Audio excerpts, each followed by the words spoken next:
manchette aujourd'hui, CTRB rencontre Jean-Marie Lapointe, ambassadeur pour la Fondation Jean Lapointe.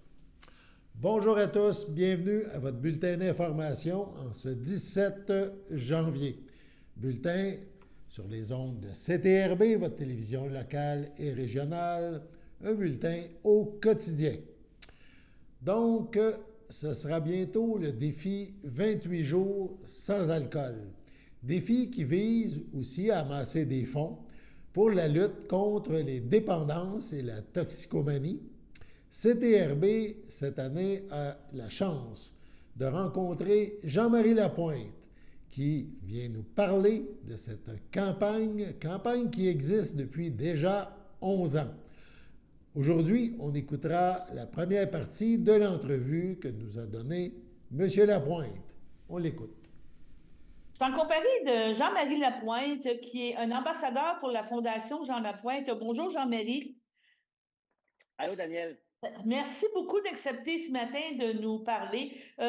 On est à la mi-janvier. On s'en va encore avec la fameuse, on pourrait dire, campagne 28 jours sans alcool. Ça va être 29 jours cette année. Il va falloir faire une journée de plus à cause de l'année de bissextile. Ça fait combien d'années que ça existe, cette fameuse campagne, cette fameuse promotion-là? Là? Après la sortie des fêtes, là, prendre un break puis dire on garde notre consommation, on s'aide. On est à notre 11e édition du défi 28 jours sans alcool de la Fondation Jean Lapointe.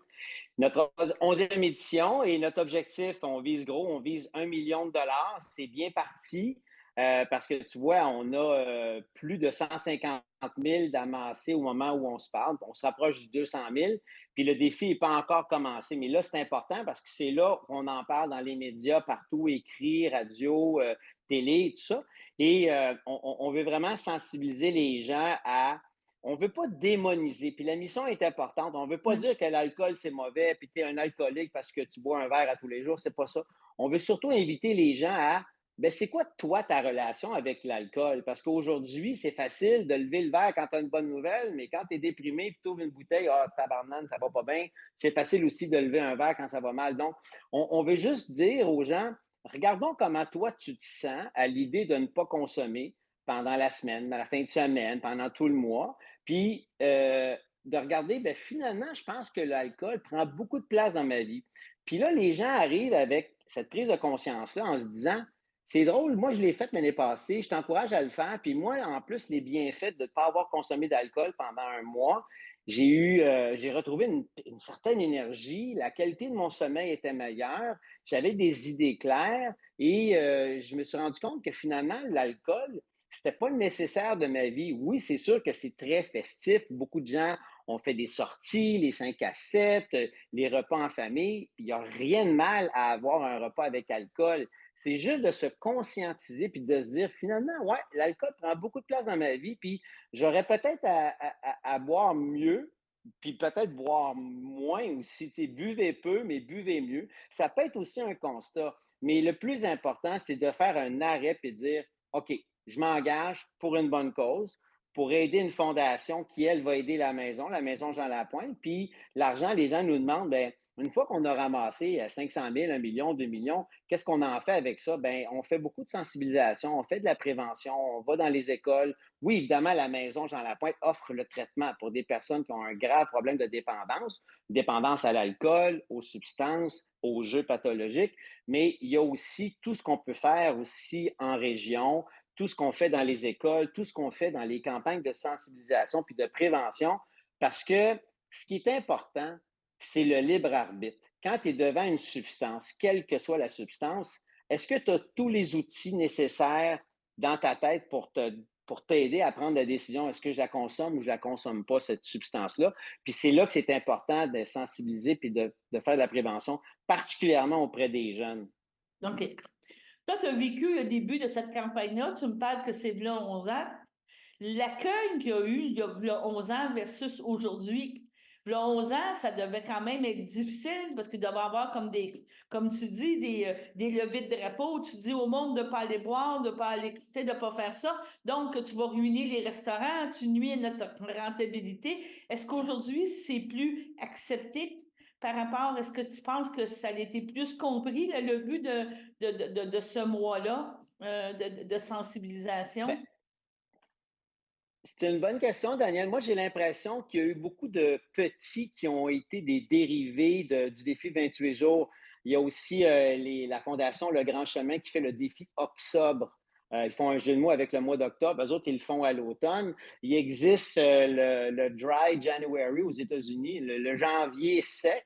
Oui. Il y a plein de gens qui font des choses qui sont similaires. La particularité, c'est qu'avec la Fondation Jean Lapointe, nous, la levée de fonds est associée à une prise de conscience, mais aussi nous, on a un but, c'est de ramasser des fonds pour justement conscientiser les gens, puis aider les gens qui en souffrent aussi au niveau d'une grave dépendance.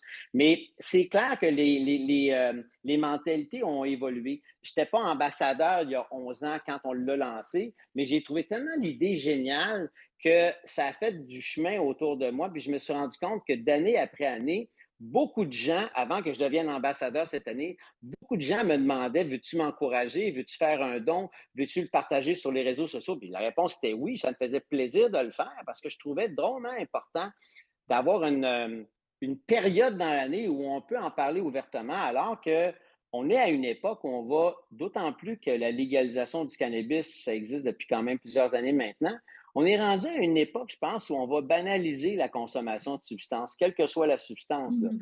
Évidemment, on banalisera jamais la personne qui se shoot de l'héroïne au coin d'une Non, ruelle puis non. qui va peut-être faire une overdose. On ne peut jamais banaliser ça parce qu'il y a malheureusement énormément d'overdoses qui tuent.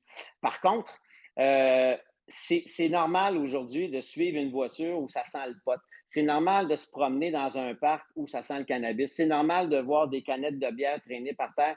Donc, qui dit normal dit souvent banal. On banalise la consommation de substances qui altèrent ton comportement, qui peut altérer ta prise de décision.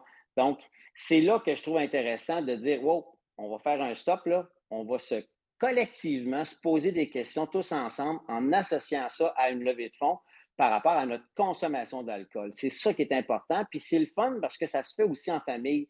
Les gens vont faire le défi en famille, ils vont se faire un défi en gang, ils vont se créer un groupe, puis ils vont essayer d'amasser le plus d'argent avec un petit esprit de compétition d'avoir quelle région au Québec va avoir Oui. ramassé le plus d'argent, comme dans la région où est-ce que tu es, tu sais, à Berthier. Est-ce que les gens vont se mobiliser, ils vont dire, hey, d'autres, on veut faire quelque chose, surtout que pour rendre hommage aussi à mon père, et c'est là Oui. que je trouve ça, c'est touchant puis c'est émouvant de savoir que la fondation puis la mission de la maison continue malgré le décès de mon père, d'autant plus que Anne-Élisabeth, ma sœur, est la directrice générale de la maison Jean Lapointe. Donc, de voir que la mission de mon père, qui est une de ses plus grandes fiertés, au-delà de ses succès sur une scène, sur les albums, ses succès artistiques, l'immense mission de la Fondation puis de la mission de mon père en était extrêmement fier. Puis de voir que ça se poursuit à l'aide du public, parce que les gens embarquent dans nos levées de fonds puis dans la mission de la maison. Donc, je me dis, ben, c'est sûr que papa, au moment où on se parle du haut de son étoile, il doit nous faire un petit clin d'œil, nous dire, ben, merci, good job, on continue. On Il y a trop continue. de gens qui souffrent de dépendance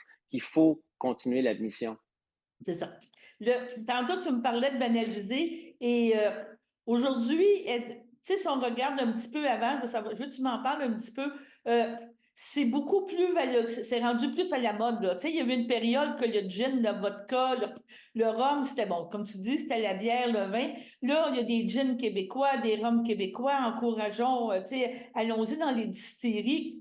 Euh, c'est redevenu Mhm. à la mode de faire des cocktails, de faire des shooters, des choses comme ça.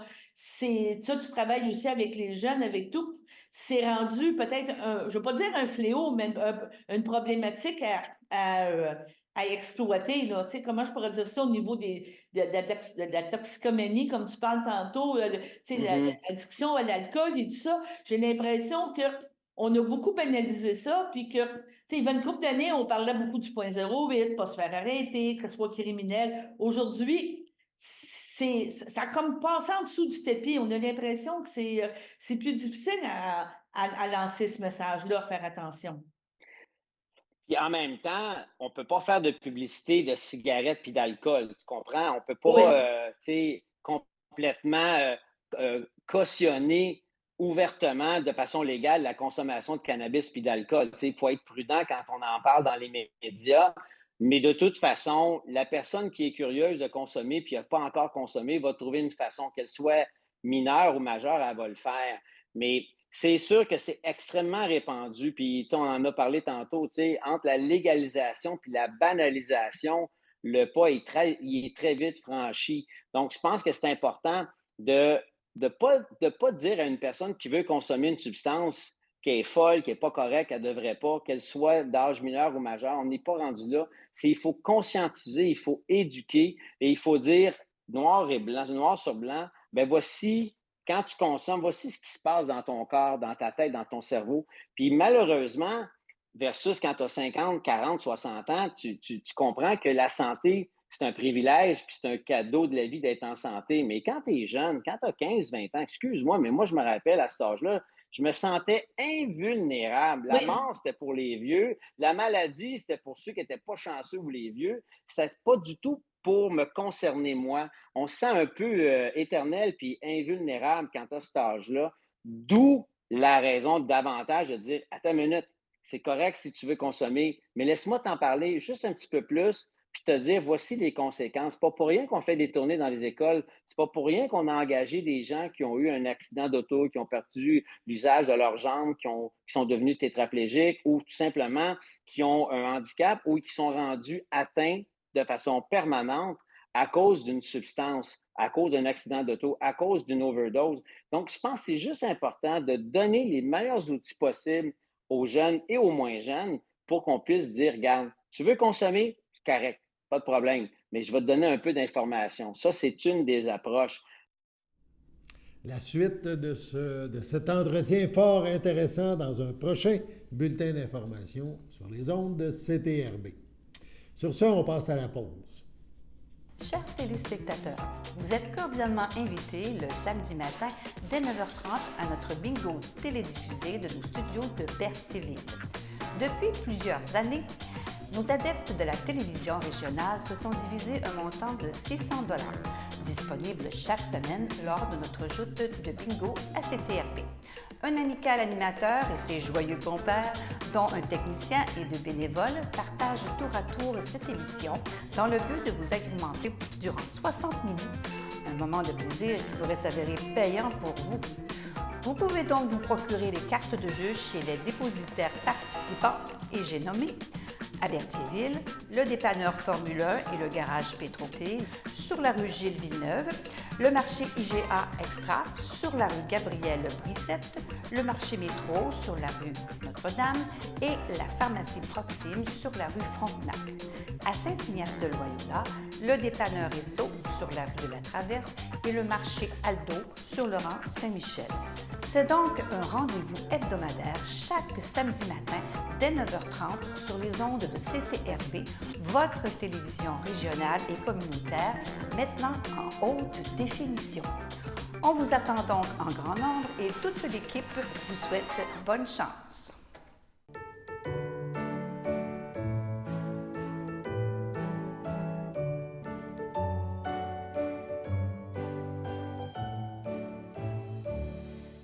En ce 17 janvier, la FADOC de l'Île-du-Pas désire souhaiter bonne fête à Lucie Dupuis. C'est votre anniversaire aujourd'hui, en ce 17 janvier. Eh bien, toute l'équipe de CTRB se joint à moi et vous souhaite un heureux anniversaire. On y va maintenant de petites nouvelles de grande importance concernant le Centre d'action bénévole d'Autrey. Le CABA vous invite à la présentation des Petites Vues. Jeudi, demain, 18 janvier, 13h30, on vous offre une comédie romancée, simple comme Sylvain. Sophia, professeure d'université à la vie confortable et au mariage stable, mais peu excitant avec Xavier, voit sa vie bouleversée lorsqu'elle croise Sylvain, un ouvrier du bâtiment que le couple engage pour rénover leur maison d'été. On regarde un extrait. Chez Platon, l'amour est intrinsèquement lié à la notion de désir. Bonne nuit. Je t'aime. T'arrêteras de mettre du gaz, comme ça demain tu vas pas partir direct au chalet. Comment ça, tu viens pas avec moi? une coupe d'affaires d'électricité à refaire si vous voulez pas brûler vif dans la nuit. Brûler vif? Yes, sacrément! Quoi? Il y a de la charpentière ici. Vas-tu prendre une bière? Moins que tu fasses connaissance avec le monde d'ici, si tu veux faire partie de la place. Oh. La blonde, c'est la chasse et la pêche. J'adore ça. La nature. Eh boy, es-tu correct?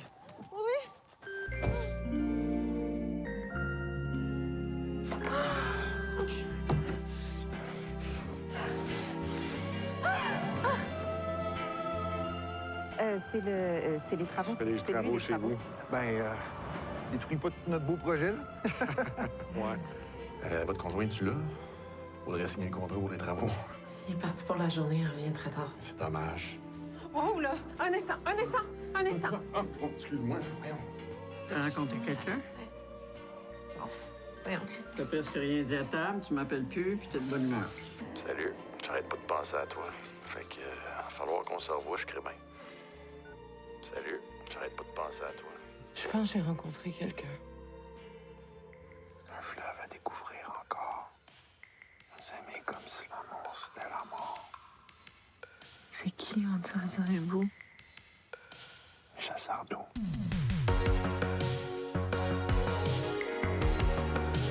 T'es bien comme les filles qui font de la porn. Mais Sylvain, il est très concret, hein? Je dirais que ça te gêne-tu? Sylvain, c'est l'intellectuel de la famille. Ça me surprend pas qu'il soit avec une universitaire. Je trouve juste ça nice que pour une fois, il soit pas avec un sexe symbole. Ben oui. Dans mon monde, je parle très normalement. Ça veut dire quoi, ça, dans ton monde? C'est un regard sur notre rapport à la nature, tu sais, les réchauffements climatiques. Je passe ma vie à parler avec des gens qui ont beaucoup de vocabulaire, puis ça les rend pas plus habiles.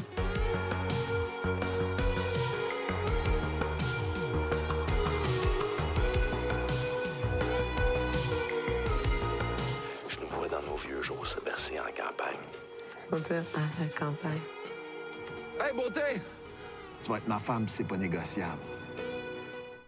Pour assister à cette petite vue, donc de jeudi, demain, 18 janvier, il en coûte 3 $ par personne, collation et breuvage inclus. Ça se déroule au Cabas, 180 rue Champlain à Berthierville, à 13h30. On s'inscrit 450-836-7122. Toujours concernant le Cabas, il reste quelques places, il faut réserver pour la sortie Casino de Montréal et le souper et spectacle Ladies Night. La période d'inscription se poursuit jusqu'au 22 janvier. L'événement, lui, aura lieu le 1er mars. C'est au Casino de Montréal. Le tarif, c'est 135 $ par personne et le nombre de places est limité. Pour acheter, réserver ses billets, on compose le 450-836-7122. Donc, vous devez vous inscrire dès maintenant. Également, on rappelle, il y a les ateliers, les 5 ateliers organisés en collaboration et offertes par le Centre d'action bénévole d'Autrey. C'est en collaboration avec l'Association coopérative d'économie familiale de Lanaudière. On parle de l'ACEF Lanaudière. Les thèmes abordés, on parle du 6 février, papier clair pour vous protéger. C'est en 2 parties. La deuxième partie aura lieu le mardi 20 février. Donc, c'est important d'avoir de l'ordre dans ces papiers, notamment au niveau de la santé, les mandats en cas d'inaptitude, les directives médicales anticipées, le mandat de protection, l'inventaire des données, le carnet de santé, etc. On parlera de tous ces sujets-là lors de ces 2 ateliers papier clair pour bien vous protéger. Également, il y aura le 12 mars, arrangement préalable de services funéraires. Évidemment, lentement mais sûrement, tout le monde s'en va en cette direction. Cet atelier traitera de sollicitation, des contrats, des frais supplémentaires admissibles ou pas, des obligations du commerçant, d'annulation, de pénalités, etc., etc. Donc, on parlera d'arrangement préalable de services funéraires. Le 16 avril, le mardi, on parlera de démarches à faire suite à un décès. Donc, perdre un proche, c'est difficile émotionnellement. Évidemment, lorsqu'on a des démarches déjà de près, on est moins, évidemment, surpris et un petit peu perturbé encore davantage parce que ça se traduit au niveau de gel de compte bancaire, des frais de succession, etc. Donc, on en parlera, démarche à faire à la suite d'un décès. Et le 14 mai, c'est plus positif, on ira de trucs pour économiser. Donc, il y en aura un petit peu pour tous les goûts, c'est les mardis, les ateliers du mardi pour des choix éclairés, offerts ces ateliers-là par le Centre d'action bénévole d'Autrey. On peut s'inscrire, on parle aussi, c'est intéressant, de contributions volontaires. Donc, il n'y a pas de frais déjà fixés, mais vous pouvez faire une contribution au CABA pour participer à ces activités. On s'inscrit au 450-836-7122, le Centre d'action bénévole d'Autrey. Il faut s'inscrire au plus tard le jeudi avant la conférence. Sur ce, on passe à la pause.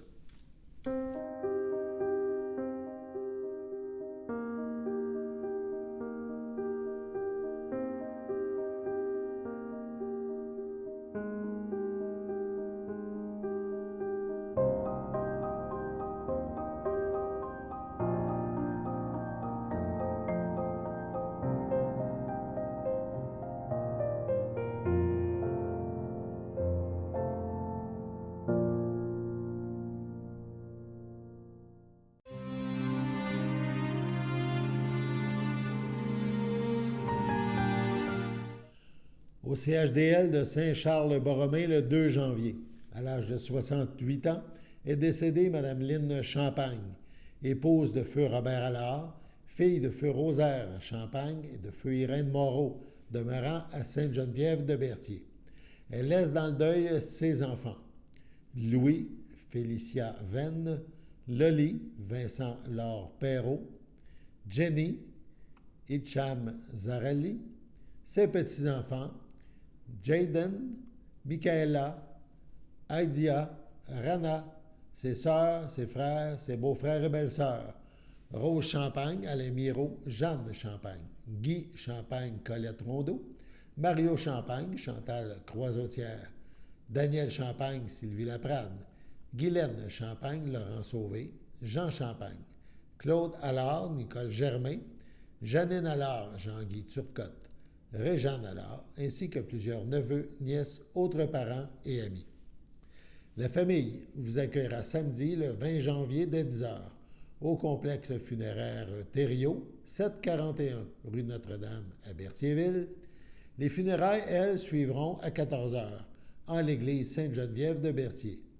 Madame Lynne Champagne sera inhumée à une date ultérieure. C'est avec tristesse que nous vous faisons part du décès de Mme Lucie Saint-Antoine, survenue le 4 janvier dernier au CHSLD Le Champlain, à l'âge de 102 ans et 10 mois. Épouse de feu Anthony Bérard, elle demeurait à Berthierville, elle était autrefois de Saint-Barthélemy. Lui a précédé son fils Luc.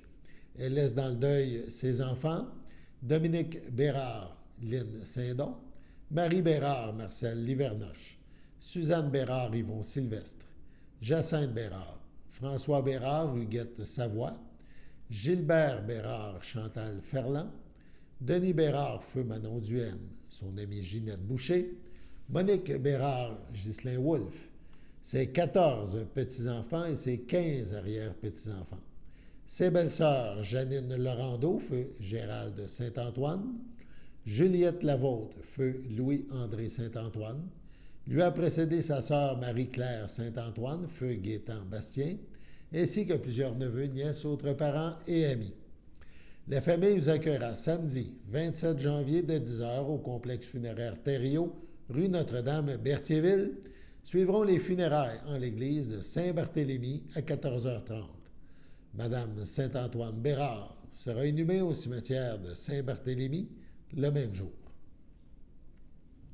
À l'Hôtel-Dieu de Québec, le 6 janvier dernier, à 84 ans est décédé M. René Rondeau, conjoint de Thérèse Alain, fils de feu Émilien Rondeau et de feu Marie-Anne Majot, demeurant à Québec, mais natif de Saint-Gabriel de Brandon. Il laisse dans le deuil, outre sa conjointe, ses frères et ses sœurs.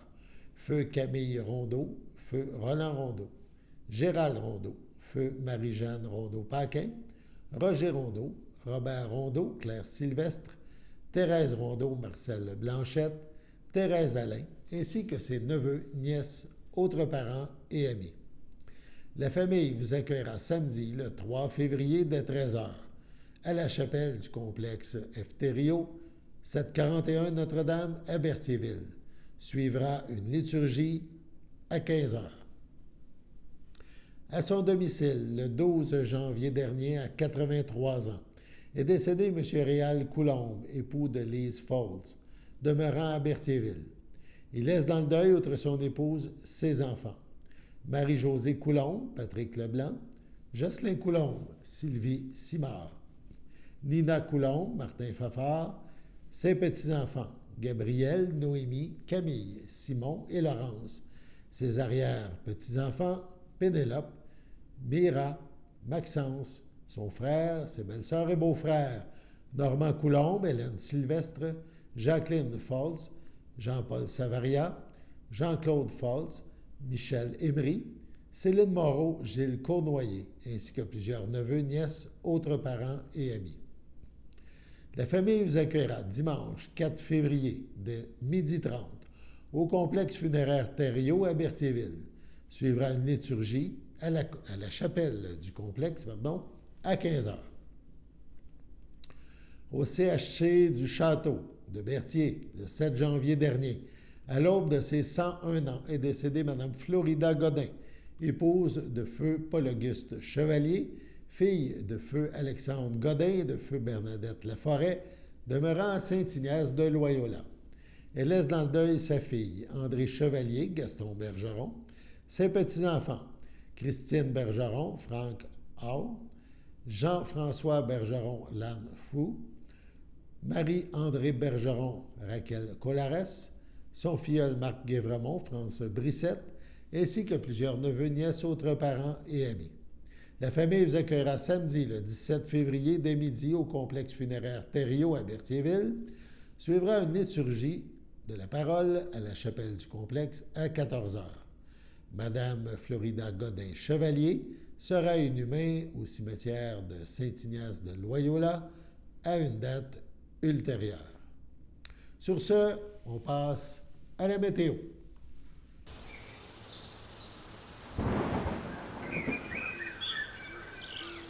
Bienvenue à votre météo de cette semaine. Aujourd'hui, mercredi après-midi, ce sera un ciel variable, une température de moins 10, un temps ressenti de moins 18. Mercredi soir, ce sera un ciel variable, une température de moins 12, un temps ressenti de moins 21.